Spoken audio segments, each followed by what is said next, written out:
Hi, my name is Michaela Mattis. I did my celebrity controversy project on Harvey Weinstein. Now, if you don't know the details of the scandal, there will be mentions of sexual assault and even rape. So if you are uncomfortable with this, then I ask of you, if you are at home watching this, then to mute this part. Or if you are watching this with the professor in class, then you ask him to be excused. Now I will begin. Okay. To start off with, we all know movies like Scary Movie and the Scream franchise. All of these movies Harvey Weinstein helped produce. Now, what we didn't know was that Mr. Weinstein had dark secrets of his own. In 2017, the New York Times published an article exposing that he had assaulted women and tried to make a settlement with them in court. But as this article was being spread across the country, more and more women came forward claiming that they had been assaulted by Weinstein. Over 80 women came forward claiming that they were either raped or sexually assaulted by him. Now, there could be even more victims, but we are not sure. But it is yet to be determined.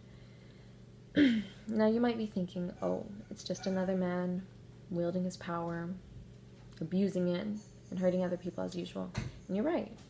Harvey Weinstein is a great example of that. But while I was researching this topic, and I kept getting deeper and deeper, I realized that there was one thing that just made this whole scandal just even worse.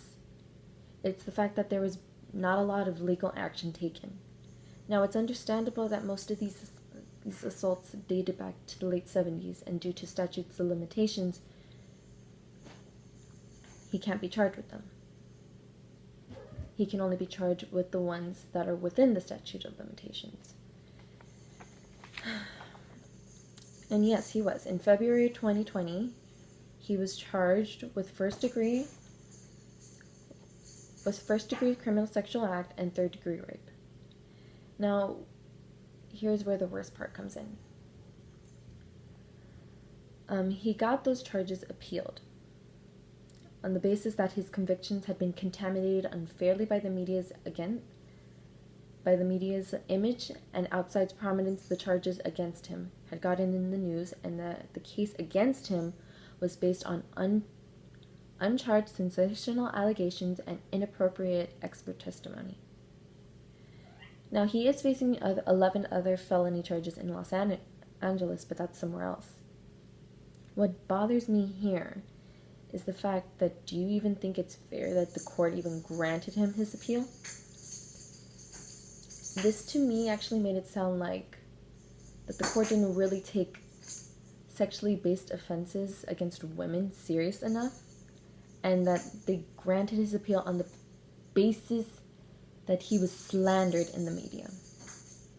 Just slandered. I mean, if you were a serial killer, you can walk out. If a serial killer did the same thing, he wouldn't do anything. But this man just decided, I'm going to get this appeal because they slandered me. And it's unfair. This man assaulted women and practically got away with most of them. He can't be charged. Now, I do believe that he did play a hand in this. I mean, he did have money, so I believed he could have bribed the judge, but this is just my speculation alone. But I really do think that our justice system does need to be taken apart, because this man has literally gotten away with assaulting women, and I feel like it's worse for the victims because they need some type of peace from the pain that he gave them. Now,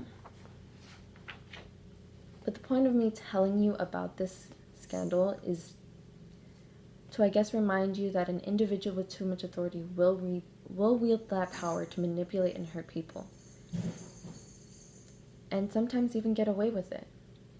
But I do think that with these other allegations coming up, he will be fully charged, considering that he does deserve jail time. He does deserve the 23 years that he was sentenced, and I don't think the court should have granted that appeal. It seems unfair for the victims, and I do believe that the victims should get some at least clarity or closure from this. Thank you.